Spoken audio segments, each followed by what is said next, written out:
Okay, good evening. My name's Steve. This is Fiona. This is Sydney. At the age of 4 months, Sydney developed severe seizures. One so severe that he needed resuscitation.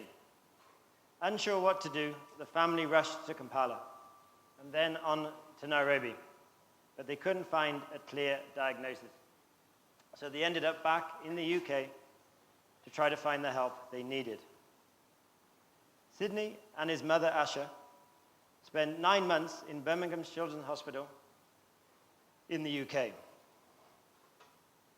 After receiving the help, support, the diagnosis, and the treatment and the medication that they needed, they returned back to Uganda to raise their son.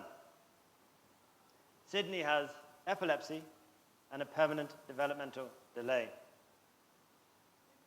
For the next year and a half, the family searched in Western Uganda and, of course, in Kampala for the help they needed. They found limited help in Kampala, but it was 4 hours away. So they looked back to the UK to see if they could find the specialist help they needed.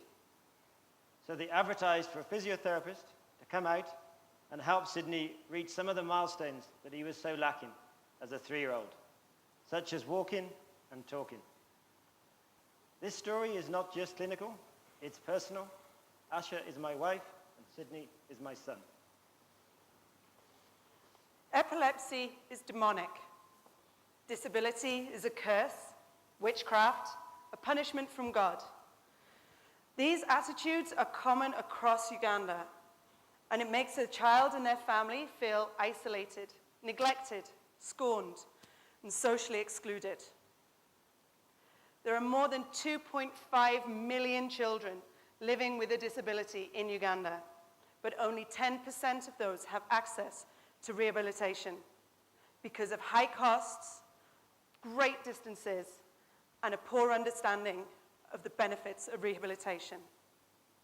In fact, 125,000 children are living with a severe disability that need urgent help and rehabilitation today. I am the physiotherapist that came out to help Sydney. And Steve and Asha, Sydney, and myself are the co-founders of Kyaninga Child Development Centre. And together, we're working to create equal opportunities for children with disabilities in Uganda. Thank you. We have worked hard to provide opportunities for children with disabilities to learn to sit, to stand, to walk, to play, to participate in household chores alongside their siblings, to learn to wash and dress themselves, to go to school, to be able to communicate with their family with their wants and their needs, or to be able to say thank you or I love you. But to do this, it is imperative that we equip parents, teachers, and healthcare workers with the tools they need to integrate all children into society. We can't do this alone.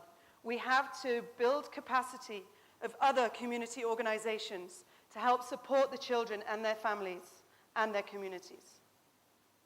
Those parents also need the support networks to be able to share their experiences and their challenges.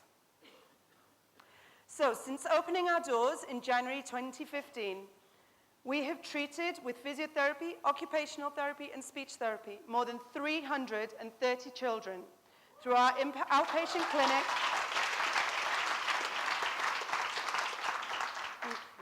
We do this through our outpatient clinic based in Fort Portal and our community outreach programs where we visit children in their individual homes, we see them under trees, we see them in their schools, in local health centers. We've seen an additional 160 children in our community awareness activities. We've trained more than 80 healthcare workers and teachers and have initiated a sports program in partnership with the Uganda Special Olympics and the Uganda Paralympics Committee. So what next? What we need is frequently mentioned but rarely achieved: sustainability and replicability.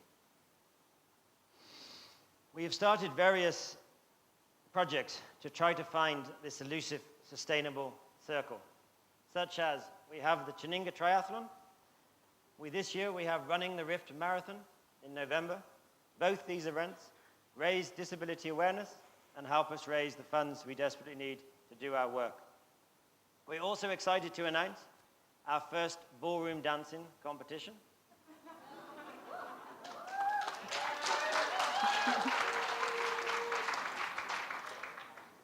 Also in November, aptly named So Kyaninga Can Dance. We also have some social enterprise schemes underway that we'd love to discuss more with you if you have time after. Although it didn't feel like it for the first 2 years of my son's life, I'm a very lucky parent.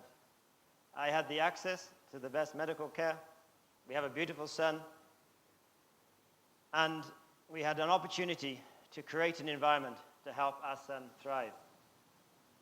We believe very strongly that all children in Uganda should have similar opportunities, which is why we believe in the Kyaninga Child Development Center model.